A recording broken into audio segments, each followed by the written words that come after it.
নিশুতি রাতে যখন থর মরুভূমির প্রতিটি বালুকণা গভীর ঘুমে আচ্ছন্ন, ঠিক তখনই নীরবতা ভেদ করে এক চরম সত্য উন্মোচিত হল। শহরে সদ্য যোগ দেওয়া কর্তব্যপরায়ণ পুলিশ অফিসার সুজাতা তার অসামান্য রূপ, সাহস এবং বুদ্ধিমত্তা নিয়ে এক ভয়ঙ্কর রহস্যের কিনারা করতে এগিয়ে গেলেন। তার মিশন ছিল মরুভূমির রেগিস্থানের প্রান্তে লুকিয়ে থাকা সেই নরপশুকে জালে ফেলা, যে নিরীহ মেয়েদের নিয়ে নোংরা খেলা খেলত। রাত ১টা বাজতেই সুজাতা ছদ্মবেশে বাড়ি থেকে নিঃশব্দে বেরিয়ে এলেন এবং পায়ে হেঁটে জনমানবহীন কালিসাগর মরুভূমির রেগিস্থানের তীরে গিয়ে পৌঁছালেন। চারিদিকে তখন গভীর নিস্তব্ধতা আর অন্ধকার ছেয়ে আছে। সুজাতা নরম বালির স্তূপগুলোর ওপর পা রেখে ওপরের দিকে উঠতে শুরু করলেন। তার কেশরাশি ছুঁয়ে ঠান্ডা বাতাসে ঝাপটা বইছিল। কিছু সময় পরে তিনি মরুভূমির রেগিস্থানের চূড়ায় উঠে গেলেন। সেখানে দূরে একটি কাঠে তৈরি জীর্ণ কুঁড়েঘর চোখে পড়ল। সুজাতা ধীরে ধীরে সেই কুঁড়েঘরের দিকে এগোতে লাগলেন। অন্ধকার তখন আরও বেশি ঘন হয়ে উঠেছে। কুঁড়েঘরের দরজা পর্যন্ত পৌঁছে তিনি থমকে দাঁড়ালেন। দরজাটি বন্ধ ছিল। তিনি দরজার একটি ছোট্ট ফাটল দিয়ে ভেতরে উকি মারলেন। এরপর পার্স থেকে একটি আয়না বের করে নিজের চুল ঠিক করে নিলেন, পোশাক ঠিক করলেন, যেন তিনি নিজেকে প্রস্তুত করছিলেন।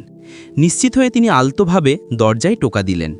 সুজাতা একটানা দরজা বাজাতে থাকলেন এবং পাশাপাশি আয়নায় নিজেকে সাজিয়ে যেতে থাকলেন। হঠাৎ দরজাটি ক্যাচ শব্দে খুলল এবং ভেতর থেকে প্রায় ৮০ বছর বয়সী একজন দুর্বল বৃদ্ধ রমাকান্ত বেরিয়ে এলেন। যেই তার দৃষ্টি সুজাতার ওপর পড়ল, তিনি কয়েক মুহূর্তের জন্য শুধু তাকে দেখতেই থাকলেন। মনে হলো যেন তিনি কোনো কল্পনায় ডুবে গেছেন। সুজাতা ঠোঁটে হালকা হাসি নিয়ে পা বাড়ালেন। তিনি রমাকান্তের চোখের দিকে তাকালেন এবং নরম সুরে বললেন, আমি পরিবারের সদস্যদের সঙ্গে বেড়াতে এসেছিলাম, কিন্তু তারা আমাকে এখানে ফেলে চলে গেছে। আজকের রাতটা কি তুমি আমাকে তোমার কুঁড়েঘরে থাকতে দেবে? রমাকান্ত এক মুহূর্তের জন্য চুপ থাকলেন। এরপর তার মুখে মৃদু হাসি ছড়িয়ে পড়ল। তার চোখে অদ্ভুত এক দ্যুতি ছিল। তিনি সুজাতার চারপাশে ঘুরতে লাগলেন, ওপর থেকে নিচ পর্যন্ত তাকে ভালো করে দেখতে লাগলেন। সুজাতা হেসে বললেন, কি দেখছো? রমাকান্ত যখন তার পিছনে এসে দাঁড়ালেন, তখন সুজাতা ঘুরে দাঁড়িয়ে বললেন, তাহলে কি সিদ্ধান্ত নিলে? আমাকে আজ রাতে এখানেই থাকতে দেবে? এই কথা শুনে রমাকান্ত যেন উন্মাদ হয়ে গেলেন। তিনি উদ্দীপনার সঙ্গে বললেন, হ্যাঁ, কেন নয়, এসো, ভেতরে এসো। সুজাতা চুপচাপ কুঁড়েঘরের ভেতরে প্রবেশ করলেন এবং রমাকান্ত তার পিছনে এসে দরজায় খিল লাগিয়ে বললেন, এখানে রাতে চোরদের ভয় থাকে। সুজাতা কিছুটা চমকে উঠলেও কিছু বললেন না। রমাকান্ত বললেন, এই জন্যই খিল লাগিয়েছি। সুজাতা হালকা হাসি দিয়ে বললেন, ওহ আচ্ছা। কুঁড়েঘরের ভেতরে দুটি ছোট ঘর ছিল। তিনি এক ঘর থেকে অন্য ঘরে গেলেন এবং বললেন, আমি কোথায় ঘুমাবো? রমাকান্ত হেসে বললেন, যেখানে তোমার মন চায় সেখানেই ঘুমিয়ে পড়ো। সুজাতা নরম সুরে বললেন, তাহলে এক ঘরে তুমি ঘুমিয়ে পড়ো আর অন্য ঘরে আমি ঘুমাই। রমাকান্ত কিছুক্ষণ তার চোখের দিকে তাকিয়ে রইলেন, তারপর বললেন, ঠিক আছে, যেমন তোমার ইচ্ছে। রমাকান্ত তার ঘরে গিয়ে শুয়ে পড়লেন। তবে তার মনের ভাবনা জুড়ে কেবল সুজাতাই ছিলেন। সুজাতা নিজের বিছানায় এপাশ ওপাশ করছিলেন। হঠাৎ বাইরে কুকুরের ঘেউ ঘেউ শব্দ শোনা গেল এবং তিনি ভয় পেয়ে গেলেন। উঠে দ্রুত রমাকান্তের ঘরে চলে এলেন। ওঠো, ওঠো, আমার খুব ভয় লাগছে, তিনি কাঁপতে কাঁপতে বললেন। রমাকান্ত তাড়াতাড়ি উঠে পড়লেন। কি হয়েছে? সুজাতা বললেন, আমি একা ঘুমাতে পারবো না, আমি এখানেই তোমার সঙ্গে থাকতে চাই। রমাকান্তের মুখে আনন্দের ঝলক দেখা গেল। সুজাতার চোখের দিকে তাকিয়ে তিনি হাসলেন, কিন্তু এখানে তো একটিই বিছানা আছে। তিনি বললেন, তুমি কোথায় ঘুমাবে? সুজাতা কোনো উত্তর দিলেন না, শুধু তার হাত ধরে বললেন, চলো বাইরে যাই, আমার শ্বাস বন্ধ হয়ে আসছে। রমাকান্ত সঙ্গে সঙ্গে উঠলেন এবং বললেন, চলো আমি তোমাকে বাইরে নিয়ে যাচ্ছি। সুজাতা রমাকান্তের হাত শক্তভাবে ধরলেন এবং তারা দুজন কুঁড়ে ঘর থেকে বাইরে বেরিয়ে এলেন। রাত গভীর ও নীরব ছিল। শুধু বালির উপর বাতাসের ফিসফিস শব্দ শোনা যাচ্ছিল। তারা হাতে হাত রেখে হাঁটতে হাঁটতে একটি উঁচু বালিয়াড়ি পর্বতের কাছে পৌঁছালেন, যেখানে নিচে ছিল এক গভীর খাদ। সুজাতা পর্বতের কিনারায় নাড়িয়ে মুচকি হাসলেন এবং বললেন, দেখো, আমাকে সুন্দর লাগছে তো, তাই না? বলো কেমন লাগছে? রমাকান্ত তার রূপের মোহে ডুবে গেলেন এবং মৃদুস্বরে বললেন, খুব প্যারি, খুব সুন্দরী। তারপর তিনি উৎসাহের সঙ্গে এগিয়ে গেলেন। সুজাতাকে বাহুতে তুলে নিলেন এবং বললেন, চলো ভেতরে যাই, তুমি খুব সুন্দর, একেবারে পরীর মতো। সুজাতা নীরবে হাসতে থাকলেন, কিন্তু যখন তারা কুঁড়ে ঘরের কাছে পৌঁছালেন, রমাকান্ত হঠাৎ থেমে গেলেন। তিনি সুজাতাকে নিচে নামালেন, কিছু সন্দেহের চোখে তার দিকে তাকালেন এবং বললেন, আগে এইটা বলো, তুমি আসলে কে? এত অপ্রত্যাশিতভাবে এখানে কি করে এলে? সুজাতা নরম স্বরে বললেন, আমি তো বলেছিলাম আমার পরিবারের লোকেরা আমাকে ভুলে চলে গেছে। তুমি কেন সন্দেহ করছো? রমাকান্ত কিছুক্ষণ তার দিকে তাকিয়ে রইলেন, তারপর বললেন, ঠিক আছে, চলো ভেতরে, অনেক রাত হয়ে গেছে। সুজাতা হেসে বললেন, এত তাড়াহুড়ো কেন? আগে রেগিস্তানে একটু ঘুরে নিই। রমাকান্ত হাসতে হাসতে বললেন, চলো, যেমন তুমি চাও। দুজন আবার হাতে হাত রেখে রেগিস্তানের ঢাল বেয়ে নিচে নামতে লাগলেন। রাত তখন শেষ প্রহরে ছিল। আকাশ ঘোর অন্ধকারে ঢাকা ছিল। হাঁটতে হাঁটতে রমাকান্তের নজর হঠাৎ কিনারে থাকা একটি অন্ধকার গুহার ওপর পড়ল। রমাকান্ত যেই গুহাটি দেখলেন তার চোখে এক আলো ঝলসে উঠল। তিনি উত্তেজিত হয়ে বললেন, এসো সুজাতা, ওই গুহার ভেতরে যাই। সুজাতা একটু ইতস্তত করলেন, না, ওখানে অনেক অন্ধকার হবে। রমাকান্ত হেসে বললেন, এসো না, আমি তো তোমার সঙ্গেই আছি। দুজন ধীরে ধীরে রেগিস্থানের কিনারায় সেই গভীর গুহার কাছে পৌঁছালেন।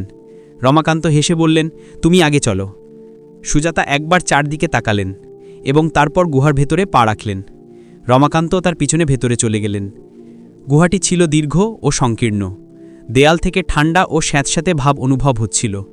সুজাতা সাবধানে সাবধানে এগিয়ে যাচ্ছিলেন এবং রমাকান্ত ঠিক তার পিছনে ছিলেন।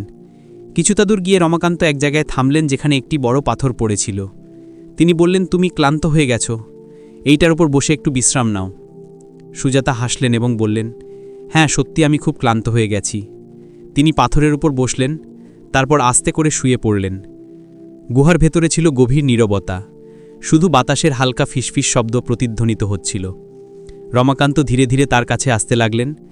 সুজাতা তার খারাপ উদ্দেশ্য বুঝতে পেরে হঠাৎ উঠে দাঁড়ালেন এবং বললেন, চলো ফিরে যাই, এই জায়গাটা আমার ঠিক মনে হচ্ছে না।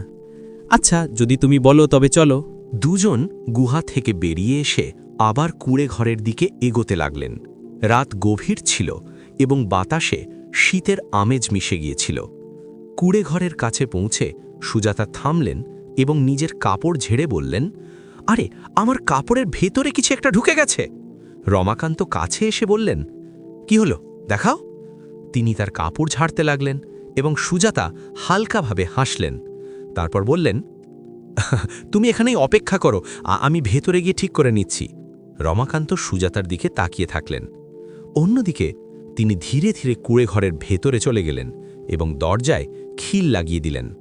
ভেতরে পৌঁছে তিনি চারপাশে ভালো করে চোখ বোলালেন, যেন কিছু একটা খুঁজছেন। কিছুক্ষণ পরে তিনি হাসি মুখে বাইরে এলেন এবং রমাকান্তের সামনে দাঁড়ালেন। রমাকান্ত বললেন, হ্যাঁ, কি বেরোলো? সুজাতা হেসে বললেন, কিছু না, এই পোশাকটা অস্বস্তি দিচ্ছিল। তোমার কাছে যদি কোনো মেয়ের স্যুট থাকে তবে দাও, আমি পরে নিই। এটা শুনে রমাকান্ত চমকে গেলেন। আমার কাছে মেয়ের স্যুট কোথা থেকে আসবে? তুমি আসলে কে? সুজাতা নরম সুরে বললেন, আরে, আমি তো এমনিই বলেছিলাম, হয়তো কোনো পুরনো কাপড় পরে আছে। রমাকান্ত চিন্তায় পড়ে গেলেন। তারপর কুঁড়ে ঘরের এক কোণে গেলেন। আলমারি খুলে সেখান থেকে লাল রঙের একটি পুরনো স্যুট বের করে তার হাতে দিলেন। এই নাও। তিনি বললেন, পুরনো জিনিসপত্র লোকেরা দিয়ে যায়, হয়তো কেউ এটাও ফেলে গেছে। সুজাতা স্যুটটা দেখে তার হৃৎস্পন্দন দ্রুত হল, তবে তিনি হেসে বললেন, আচ্ছা, আমি এটা পরে আসছি। তিনি অন্য ঘরে চলে গেলেন।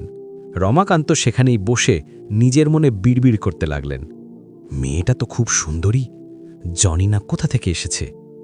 কিছুক্ষণ পরে সুজাতা সেই লাল স্যুটটি পরে বাইরে এলেন। জানালা দিয়ে আসা চাঁদের আলোয় তাকে সত্যিই চাঁদের মতো লাগছিল। রমাকান্ত তাকে দেখে থেমে গেলেন এবং বললেন, বাহ, এই পোশাকে তো তুমি একেবারে চাঁদের মতো লাগছ। সুজাতা হালকা হেসে বললেন, আর তোমাকেও খুব ভালো লাগছে। রমাকান্ত খুশি হয়ে বললেন, চলো এখন শুয়ে পড়ি, রাত অনেক হয়েছে। সুজাতা ধীরে করে বললেন, কিন্তু আমার খুব খিদে পেয়েছে। সুজাতা নরম সুরে বললেন, কিছু খেতে পাওয়া যাবে? রমাকান্ত তার চোখের দিকে তাকাতে তাকাতে সঙ্গে সঙ্গে উঠলেন। কুঁড়ে ঘরের কোণে গিয়ে একটি ঝুড়ি থেকে রুটি বের করে তার হাতে দিলেন। সুজাতা হেসে রুটি খেতে লাগলেন আর রমাকান্ত নীরবে তাকে দেখতে থাকলেন। সুজাতা জিজ্ঞাসা করলেন, কি হলো, এভাবে কেন দেখছ? রমাকান্ত মৃদু স্বরে বললেন, তোমাকে খুব মিষ্টি লাগছে, আর অপেক্ষা করতে পারছি না। সুজাতা দুষ্টুমি ভরা ভঙ্গিতে বললেন, কেন, আগে কখনো কোনো মেয়েকে দেখনি নাকি? রমাকান্ত একটু পিছনে সরে গিয়ে বললেন, কোথা থেকে দেখব, এখানে তো আমি একাই থাকি। সুজাতা এদিক ওদিক চোখ ঘোরাতে গিয়ে কোণে মেয়েদের জুতো রাখা দেখে থমকে গেলেন। তিনি এগিয়ে গেলেন, একটি জুতো তুলে বললেন, এখানে এটা কি করছে? রমাকান্ত ঘাবড়ে গেলেন এবং তাড়াতাড়ি বললেন, আমি বলেছিলাম না, লোকেরা তাদের পুরনো জিনিসপত্র দিয়ে যায়। সুজাতা হাসলেন, ঠিক আছে। মনে হাসলেন, এই পাগল মেয়েটি আমার কাছ থেকে বাঁচতে পারবে না, আজ আমি অবশ্যই জিতব। পরের মুহূর্তেই সুজাতা দৌড় শুরু করলেন। মরুভূমির রেগিস্থানের ঠান্ডা বালি উড়তে লাগল, আর রমাকান্ত তার পিছনে পাগলের মতো ছুটলেন। সুজাতা পাথর আর বালির টিলা পার হয়ে দ্রুত উপরের দিকে ছুটতে থাকলেন, আর রমাকান্ত তার পিছনে হাঁসফাঁস করতে করতে নিজের জয়ের স্বপ্ন বুনতে বুনতে দৌড়াতে থাকলেন। কিন্তু এখন সুজাতা ক্লান্ত হতে শুরু করেছিলেন। রমাকান্ত দেখলেন যে তার গতি কমে গেছে, তাই তিনি তার গতি বাড়িয়ে দিলেন। কিছু মুহূর্তের মধ্যেই তিনি সুজাতার কাছে পৌঁছে গেলেন এবং চিৎকার করে উঠলেন, ধরে ফেলেছি, ধরে ফেলেছি, আমি জিতে গেছি। তিনি হাসতে হাসতে তাকে বাহুতে তুলে নিলেন এবং বললেন, এখন আমার ইচ্ছা চলবে। তারপর তাকে টেনে নিয়ে কুঁড়ে ঘরের দিকে এগোতে লাগলেন। রাত গভীর ছিল, বাতাস ঠান্ডা ছিল এবং মরুভূমির নীরবতায় এখন বিপদের পদচ্ছনি ধীরে ধীরে প্রতিধ্বনিত হতে শুরু করেছিল। মরুভূমি ঘোর অন্ধকারে ডুবেছিল। রমাকান্ত সুজাতাকে বাহু দিয়ে ধরে হিঁচড়ে কুঁড়ে ঘরের দরজা পর্যন্ত আনলেন এবং এক জোর ধাক্কা দিয়ে ভেতরে ঢুকিয়ে দিলেন। তিনিও ভেতরে প্রবেশ করে দরজায় খিল লাগিয়ে দিলেন। তিনি হাসতে হাসতে বললেন, এখন তো আমি জিতে গেছি নাকি? এখন আমার ইচ্ছে চলবে। সুজাতার হৃৎস্পন্দন দ্রুত হতে লাগল, কিন্তু তার মুখে ভয়ের পরিবর্তে ছিল একটি নরম হাসি। তিনি বললেন, ঠিক আছে, কিন্তু আগে তুমি পাশের ঘরে যাও, আমি একটু আমার পোশাক বদলে নিই, তারপর দেখা যাবে। রমাকান্ত খিলখিল করে হাসলেন, হ্যাঁ, আচ্ছা চলো, এই কথাটা তোমার মেনে নিলাম। তিনি পাশের ঘরে চলে গেলেন এবং তক্ষুনি সুজাতা ক্ষিপ্রতার সঙ্গে তার পার্স থেকে একটি ছোট শিশি বের করে দেওয়ালের কাছে রেখে দিলেন। কিছুক্ষণ পরে রমাকান্ত ডাকতে লাগলেন, হ্যাঁ, কাপড় বদলে নিয়েছো, চলে এসো। সুজাতা উত্তর দিলেন, হ্যাঁ, হয়ে গেছে, চলে এসো। রমাকান্ত ছুটে ঘরে এলেন এবং হাসতে হাসতে বললেন, আরে, তুমি তো সেই একই পোশাক পরেছ। সুজাতা হাসলেন, আমার কাছে আর কোথাটিকে আসবে, এটাই ঠিক আছে। রমাকান্ত ঝুঁকে বললেন, যেমন তোমার ইচ্ছে। তারপর তিনি হঠাৎ তার হাত ধরে ফেললেন। সুজাতা বললেন, 1 মিনিট। তিনি হাতের তালু খুললেন যেখানে সেই ছোট শিশিটা ছিল এবং বললেন, আগে এটা পান করো, এটাতে তুমি শান্তি পাবে। রমাকান্ত, যিনি এখন পুরোপুরি উন্মাদ হয়ে গিয়েছিলেন, না ভেবেই পান করে নিলেন। কিছু মুহূর্তের মধ্যেই তার মাথা ঘুরতে লাগল, চোখ ঝাপসা হতে শুরু করল। তিনি টলতে টলতে বললেন, তুমি খুব সুন্দরী, তোমার মতো কেউ নেই। সুজাতা হেসে বললেন, মিথ্যা বলছো? তুমি আমার চেয়েও সুন্দরী দেখে থাকবে। রমাকান্ত নেশায় ডুবে থেকে বললেন, না, যতজনই এসছিল তোমার চেয়ে কমই ছিল, তুমি তো আক্রোশ, আক্রোশ। সুজাতা তার চোখের দিকে গভীরভাবে তাকালেন এবং বললেন, তবুও মিথ্যা। এখন রমাকান্তের কণ্ঠস্বর ভেঙে যেতে শুরু করেছিল এবং তার পা ডগমগ করছিল। তখনই সুজাতা দেয়ালের দিকে গেলেন এবং সেখান থেকে সেই জিনিসটি ওঠালেন যা তিনি কিছুক্ষণ আগে তার পার্স থেকে বের করে রেখেছিলেন। সেটি ছিল একটি গোপন ক্যামেরা, যাতে সেই লোকটির সমস্ত অপরাধ স্বীকারোক্তি রেকর্ড করা হয়েছিল। সুজাতা আরও একটি জোরে থাপ্পড় তার মুখে মারলেন এবং উঁচু আওয়াজে বললেন, আমি একজন পুলিশ অফিসার, এই পুরো অভিযান আমার তত্ত্বাবধানে হয়েছে। আমাদের কাছে অভিযোগ আসছিল যে তুমি নিরীহ মেয়েদের নিয়ে নোংরা খেলা খেলো, তাই আমি এই পুরো পরিকল্পনা তৈরি করেছি যাতে তুমি নিজের মুখেই নিজের অপরাধ স্বীকার করো এবং কোনো অস্বীকার করতে না পারো।